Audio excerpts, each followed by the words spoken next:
Bilin Deneyine hoş geldiniz. Ben Asude. Ben Cihan. Bizler YGA'lıyız. YGA, kar amacı gütmeyen bir sivil toplum kuruluşu. Bundan 3 yıl önce de bilimi sevdirmek için projeler üretmeye başladık. Bu programda o projelerden bir tanesi. Neden bilimi sevdirmek istiyoruz peki? Çünkü çocukluğumuzda aman yavrum elleme bozarsın, aman dokunma çarpılırsın sözleriyle büyüdük. O yüzden de evdeki aletlere pek yaklaşamadık. Ve onları kurcalayamadığımız için de nasıl çalıştıkları bize hep çok karmaşık geldi. Aslında ben de evdeki cihazları kurcalamak istiyordum. Bana da aynı şekilde bu şeyler söyleniyordu ama çok fazla vazgeçmiyordum. Dokunma laflarını çok fazla dinlemiyordum. İstersen sana ispatını da göstereyim. 1996 yılında Adana'da benim doğduğum sokakta çekilmiş bir video. Asude, burası Adana. Benim doğup büyüdüğüm sokak. Videoyu çeken de amcam. Amerika'dan bir kamera getirmiş. Bizi, mahalleyi, oynayan çocukları çekiyor. Şu sen misin? Evet. Yani ben ilk kez gördüğüm kameraya bir hamle yapıyorum orada aslında ama amcam önce kıvrak bir hareketle kamerayı benden uzaklaştırıyor. Çok cabbarmışsın yalnız, bak kurtaramıyor seni. Evet. Vazgeçecek biri var mı senin karşında sence? Ben o zaman vazgeçmiyorum. Tekrar bir atağa kalkıyorum. Ama amcam tekrar uzaklaştırıyor. Sonuç yine hüsran. Amcam yine galip.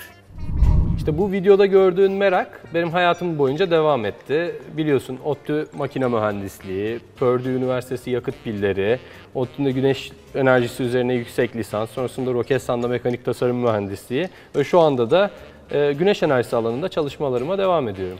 Cihan böyle anlatınca o kadar okusam ben de bilim adamı olurum tabii diye düşünebilirsiniz. İsterseniz bir de benim çocukluğuma giderim.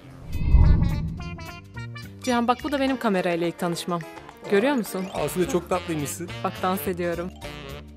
Taklalar atıyorum. Adeta kinetik enerjiyle doluyum ya. Yerinde duramıyorsun valla. Ve senin gibi ben de kamerayı almaya çalışıyorum. Ama annem tehlikeyi fark etmiş. Vah!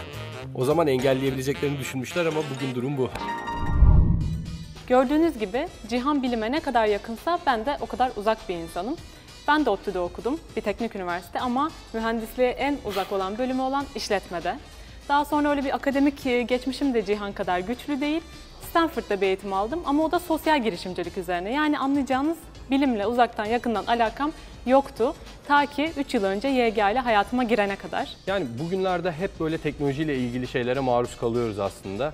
İşte robotlar dünyayı ele geçirecek mi? Yapay zeka nerelere gidiyor? Hani bunları çok duyuyoruz ama robotların ya da yapay zekanın nasıl çalıştığını çok fazla bilmiyoruz. Ya da uçaklar kilometrelerce yükseklikten yönlerini kaybetmeden nasıl inecekleri yere gidebiliyorlar? Bunlarla ilgili çok fazla bilgimiz yok. Hatta belki uzaya kadar bile gitmemize gerek yok. Annelerimiz bize ne derdi yatmadan? Sütünü iç, kemiklerin güçlenir. Peki süt neden kemikleri güçlendiriyor? Yani kalsiyum nasıl bir şey ki kemiklerimiz güçlensin? Ya da bugünlerde kadınlar sıkça kalori hesapları yapıyorlar. İşte kaç kalori aldım, kaç kalori yaktım bugün? Peki kalori dediğimiz şey ne? Yani gözümüzle görebiliyor muyuz kaloriyi? Aslında bilim hayatımızın içinde. Teknolojileri her gün kullanıyoruz. Ama bunların nasıl çalıştığıyla ilgili çok fazla bir bilgimiz yok. İşte biz de bu programda uzak görünen, zor görünen teknolojinin, bilimin aslında ne kadar hayatımızın içinde ve kolay olduğunu birlikte keşfedeceğiz. Ve Türkiye'nin en önemli isimlerini de bizimle birlikte denemeye davet edeceğiz. Hazırsanız Bilin Deneyin başlıyor. Stres çarkları nasıl döner? Dönen bir basketbol topu neden yere düşmez? Tekerlek durunca insanlık da durur mu? Vücut geliştirme şampiyonunun kaldıramadığı halteri bilimden faydalanarak nasıl kaldırdık? Uçaklar kilometrelerce yükseklikte nasıl yönlerini bulurlar? Hepsi birazdan Bilin Deneyinde. Bugünlerde elimizden düşürmediğimiz fidget spinner'lar. Yani Türkçesiyle stres çarkları. Bu aletleri hepimiz çok sevdik. Durmadan döndürüyoruz. Ama nasıl çalışır diye hiç düşünmedik. Adı stres çarkı ama Cihan da pek strese girmişe benzemiyor. Bunların arkasında sihir gibi görünen ama bilimsel bir gerçek var. Ve bu gerçeği pek çok şeyin arkasında görebiliyoruz. Örnek verelim, bisikletler. Normalde bisiklete bindiğinizde üzerinde duramazsınız ama tekerlekler dönmeye başladığı andan itibaren bisiklet sizi düşürmez. Ya da basket topları. Normalde parmağınızın üzerinde tutamazsınız. Ama döndürmeye başladığınız andan itibaren basket topunu saniyelerce döndürebiliyorsunuz. Ama Cihan bu konuda pek becerikli değil. Yani bilimde iyiyiz ama sporda deneyerek öğreneceğiz. Ve gelin bu gerçeği TAV Havalimanları İcra Kurulu Başkanı Sani Şener'le birlikte keşfedelim.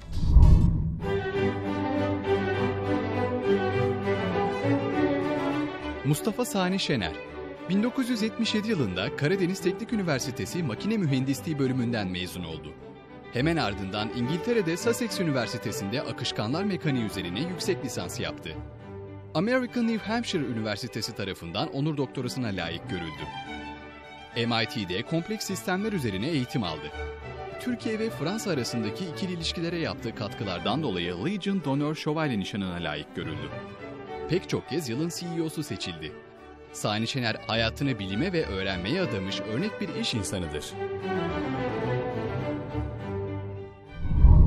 Sani abi hoş geldiniz. Hoş geldiniz.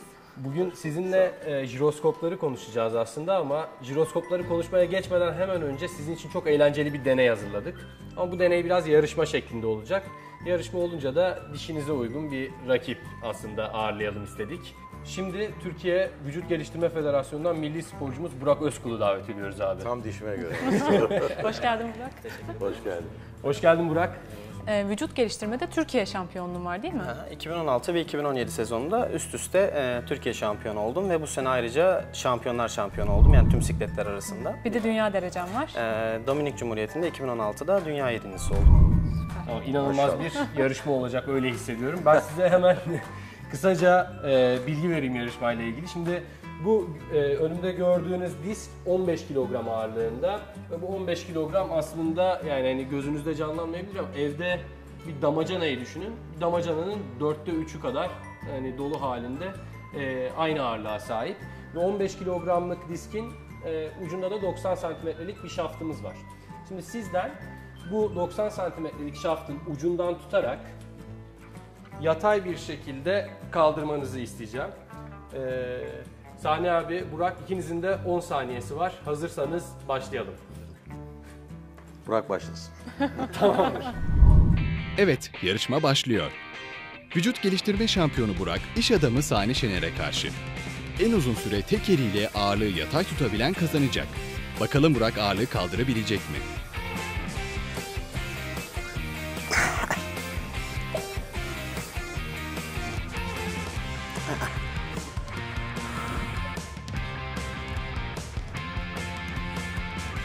Burak birkaç deneme yaptı, çok zorlandı ve bıraktı.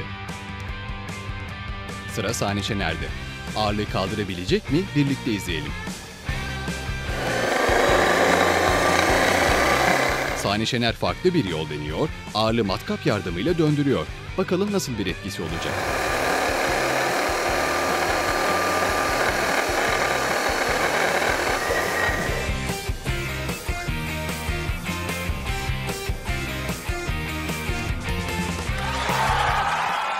Evet, işe yaramış gibi görünüyor. Sani Şener ağırlığı tek eliyle kendi etrafında döndürmeyi başardı. Peki nasıl başardı? Birazdan bilin deneyinde. Abi ellerinize sağlık. Teşekkür Vallahi ederim. yani Sağ ol. Çok sağ ol. Biraz daha çalışmam lazım. Dersimi aldım. Burak, buraya kadar yorduk seni. Çok teşekkürler. Bundan sonraki yarışmalarda da sana çok başarılar diliyoruz. Ayaklarına sağlık. Çok sağ ol, çok teşekkür ederim. İyi günler. Başarılar. Sağ ol. Görüşürüz Burak. Biz şimdi dar bir alanda olduğumuz için bunu yapmadık ama normalde jiroskop etkisini kullanarak bu diski başınızın üzerinde bile döndürebilirsiniz. Cihan bizler için denedi ama uyarıyorum, sakın evde tek başınıza yapmayın. Evet, Burak bu diski yatay bir şekilde tutamadı ama Sani abi ucundaki ağırlık dönerken kendi etrafında bile çevirebildi. Eğer güvenli bir yerdeyseniz ve fiziğin kurallarını doğru uygularsanız bu diski başınızın üzerinde çevirmek bile mümkün. Ama tekrar ediyorum, evde tek başınıza denemeyin.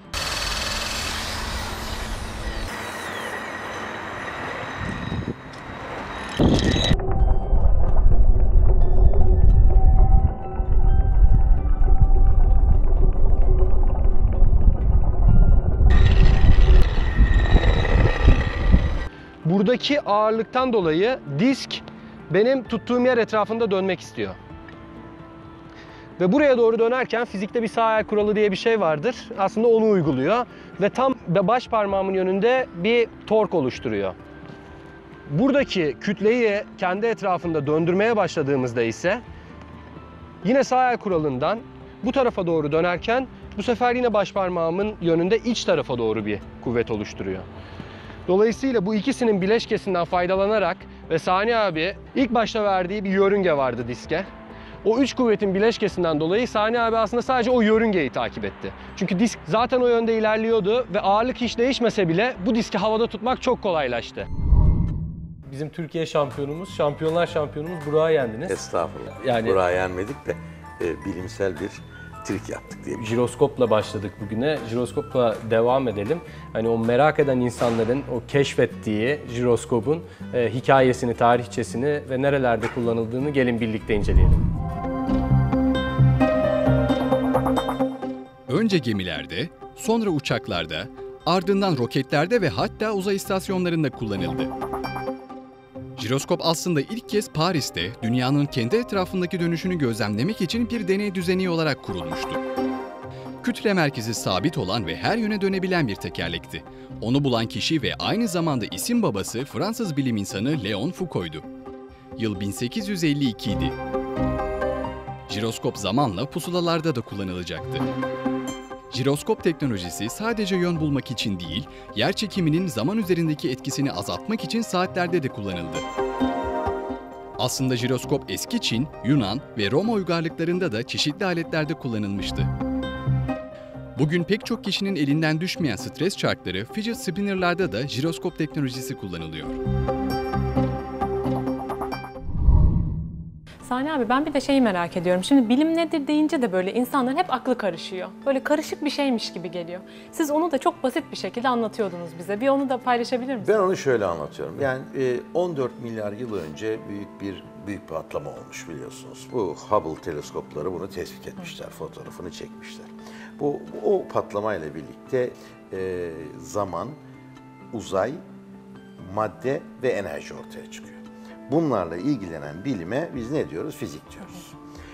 384 bin yıl sonra bu patlamadan, 14 milyar yıl önceki patlamadan 384 bin yıl sonra da soğuma başlıyor ve maddeyle enerji atomları üretiyor. Atomlar üremeye başlıyor. Ve atomların oluşmasıyla birlikte bununla ilgilenen bilime de biz kuantum fiziği diyoruz. Sonra bu atomlar kendi aralarında birleşerek molekülleri yaratıyorlar. İşte bu atomlarla moleküller arasındaki hikayeyle de kimya bilimi ilgileniyor. Ondan sonra bazı moleküller organizmaları yaratıyor. Bu organizmalarla da ilgilenen bilime de biz biyoloji diyoruz. Şimdi peki bunların arasındaki ilişkiyi kim sağlıyor? Matematik. Matematikte bütün bu bilimlerin arasındaki dildir aslında. İşte ben bilimi böyle tarif ediyorum ve diyorum ki yani bu çok önemli. Aslında bunlar dünyada olan şeylerin tek tek bulunması. Yani bunlar Allah'ın yarattığı şeyleri tek tek bilim adamları bütün çalışmalarıyla, deneyleriyle buluyorlar. Ve dünyada olmayanları da kimler yaratıyor? O teknolojiyi geliştiren mühendisler de dünyada olmayan şeyler yaratıyorlar. Mesela uçak dünyada yok. Onu sen yaratıyorsun. Ama E=mc² Einstein'ın denklemi dünyada var. O sadece o denklemin olduğunu buluyor. F=ma Newton'un denklemi bu dünyada var. Ama bütün bu uçaklar, arabalar, her şey o denkleme göre gidiyor. Yani dünyada olanı anlamamız için bizim bilime çok önem vermemiz gerektiğine inanan insanlardanım. Çünkü her fiziğin, her çözülen problemin yarattığı teknoloji ve o teknolojinin yarattığı ürün bundan sonra dünyada ekonomiye damgasını vuracaktır. Ben bir şey daha merak ediyorum Sani abi. Şimdi biz 3 yıldır bu program için hazırlanıyoruz. Değerli profesörler Aziz Sancar, Mehmet Toner'in danışmanlığında Türkiye'de bilimi sevdirmek için çalışıyoruz. Ve 10 tane ilde her hafta sonu bilim seansları, bilim atölyeleri yapıyoruz. Hatta ilkini memleketiniz Trabzon Tonya'da başlatmıştık. Evet, doğru. Şimdi bu programı yapıyoruz. Bilim müzesi hayalimiz var. Siz de hepsine gönülden destek veriyorsunuz. Peki sizdeki bu bilim aşkı nereden geliyor? Yani bir iş adamı olarak nereden bu merak geliyor diyorsunuz. O şöyle, ben yüksek lisansımı İngiltere'de Sussex Üniversitesi'nde yaptım. Akışkanlar mekaniği üzerine. Bilime orada bir giriş yaptım. Ondan sonra ben özel sektöre döndüm ve özel sektörde çalışmaya başladım. Kendi işimde, yani iş dünyasına döndüm. İş dünyasına döndüm ama bilimi unutmadım. Yani çünkü bilimin neticesinde demin söylediğim gibi geliştirilen teknolojinin yaratacağı ürünlerin bundan sonra dünyada ekonomiyi yöneteceğine inandım. Onun için kendi iş hayatım boyunca da zaten bilimden hiç kopmadım. Yani bilim derken biz demin fen bilimlerinden bahsettik. Sosyal bilimler de var. Onlar da çok önemli.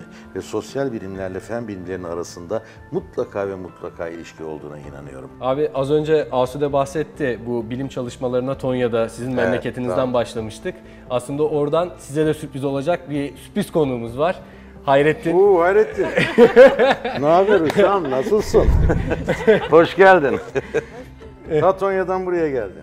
Aferin sana. Seanslarda hep babasının işte evdeki cihazları kurcalıyor diye Evet. onu azarladığını söylüyordu abi. Hayrettin gerçekten çok akıllı bir çocuk biliyorsun. Ondan çok ümitliyiz.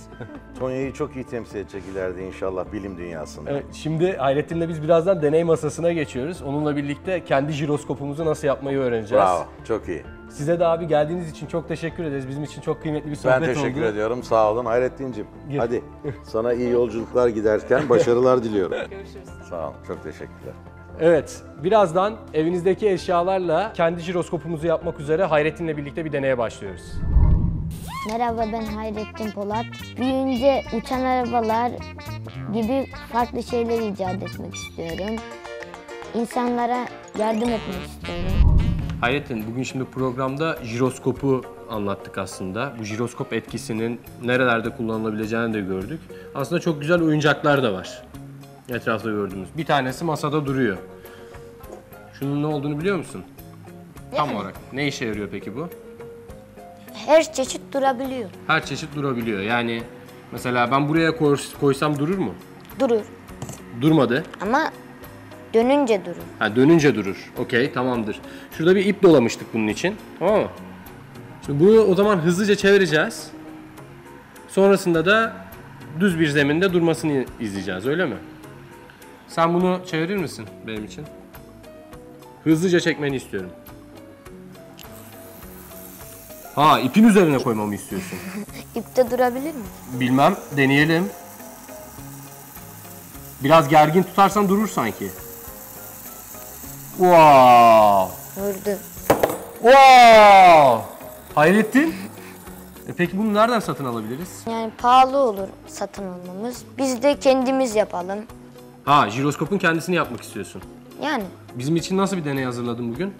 bugün elektronik jiroskop yapacağız. Malzemelerimiz silikon tabancası, 2 adet pil yatağı, bir CD, oyuncak araba tekerleği, bant, oyuncak şeylerden söktüğümüz DC motor, kalem, karton, makas. İlk olarak bantı kartonumuzun üzerine koyuyoruz. Bantın iç kısmını kalemle işaretliyoruz.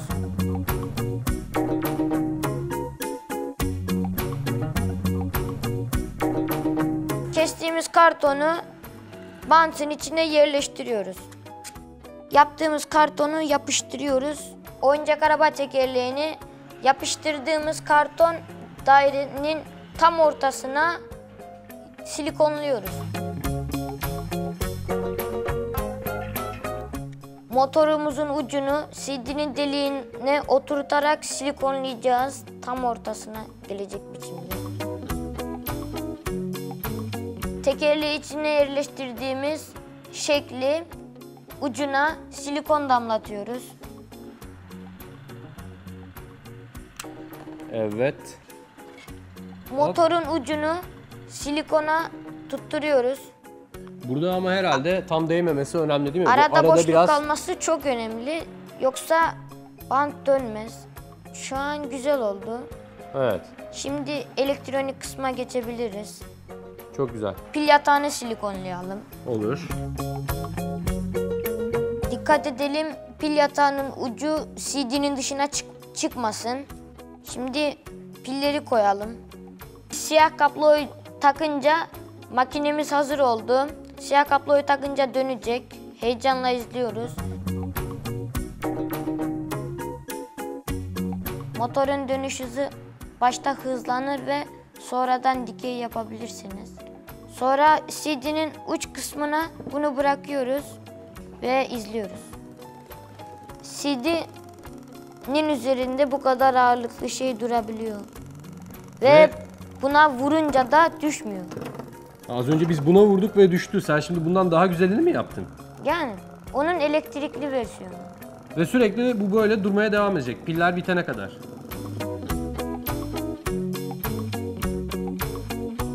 Peki Cihan abi bunu başka nerelerde kullanabiliriz? Valla en son kullanıldığı yerler enteresan. Normalde tek tekerlekli motosiklet ya da bisiklet üzerinde gidemezsin. Düşersin yani, çok zordur.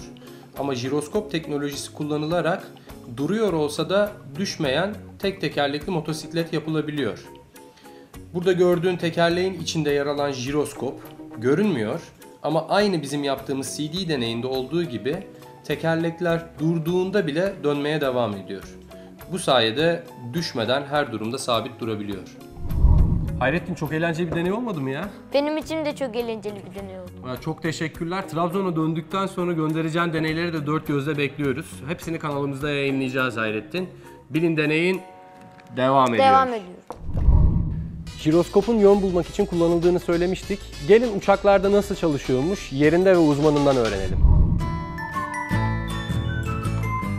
Havacılığın ilk kuruluşunda bulunan bir sistem, havacılığa çok büyük katkıları var gelişmesinde. Bunun faydası pilotlara şöyle basit olarak söyleyebiliriz. Bir noktadan bir noktaya gidişte direkt olarak uçmasını sağlıyor. Direkt uçamama sebepleri gökyüzünde bizlerin görmediği rüzgarlar var, kuvvetli rüzgarlar var. Bunlar sağdan ya da soldan uçağın istikametinde doğru açıda gitmesini engelleyebilir. Sürüklemesinden dolayı. Jiroskop bize bu uçağın doğru istikamette gitmesini sağlıyor. Pilot kendisine jiroskopun verdiği bilgileri okuyarak rüzgarın kendisi uçağı ne kadar etkilediğini değerlendirip ona göre önleme veriyor. Jiroskop geçmişten bugüne kadar havacılıkta güvenli ve emniyetli bir uçuş sağladıysa, bundan sonra gelecekte de yüksek teknolojinin katkılarıyla güvenli ve emniyetli uçuş sağlayacak bir ekipmandır.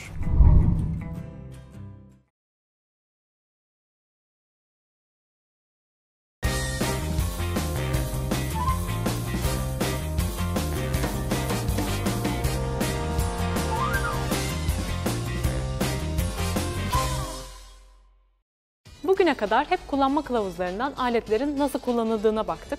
Ama artık bu programla nasıl kullanıldığına değil, nasıl çalıştığına bakacağız. Yunus Emre de bundan 700 yıl önce bundan bahsetmiş aslında. Edebiyat kitaplarında okurduk ama anlamını hiç düşünmedik. İlim, ilim bilmektir. İlim, kendim bilmektir. Sen kendin bilmezsen ya nice okumaktır. İstediğimiz kadar okuyalım kılavuzları ama kendimiz nasıl çalıştığını bilmezsek onları bir adım öteye götüremeyiz. Aslında yani know-how denilip duruluyor bu aralar. Herkes söylüyor ama know-how dediğimiz şey işin özünü bilmek. Ancak nasıl çalıştığını bilirsek bir şeyler geliştirebilirsek. Bilmediğimiz durumda teknolojinin hep tüketen tarafında kalır. Hiç üreten tarafına geçemeyiz. İşin özünü kavradığımız zaman ise mevcut teknolojileri geliştirebilir, yeni teknolojiler de keşfedebiliriz. Programın ismi de bundan bilin deneyin zaten. Önce biliyoruz nasıl çalıştığını, arkasındaki mantığı öğreniyoruz. Ondan sonra da durmadan deniyoruz. Ve yani hani bunları yaptıkça aslında hem ülkemizi hem dünyayı yarının çocukları için daha ileriye götürebilecek adımı atmış oluyoruz. O yüzden buradaki en güzel haber annelere, babalara. Bundan sonra evdeki aletleri bozmuyoruz. Çünkü burada göreceğiniz basit ve eğlenceli deneylerle onların nasıl çalıştığını öğreniyor olacağız. Bu programda gördüğünüz deneyleri ve daha fazlasını bizim YouTube kanalımızdan takip edebilirsiniz. Siz de etrafınızda jiroskop etkisini gözlemlediğiniz cihazları ya da kendi deneylerinizin videolarını çekin. Bizimle bilindeneyin@yga.org.tr adresinden paylaşın. Gelecek haftaya sizin videolarınızla başlayalım. Ve gördüğünüz gibi şu anda Rahmi Koç Müzesi'ndeyiz. Rahmi Koç Müzesi bize bu program için ev sahipliği yapıyor. Bitti galiba. Bir sonraki hafta bilimde buluşmak üzere.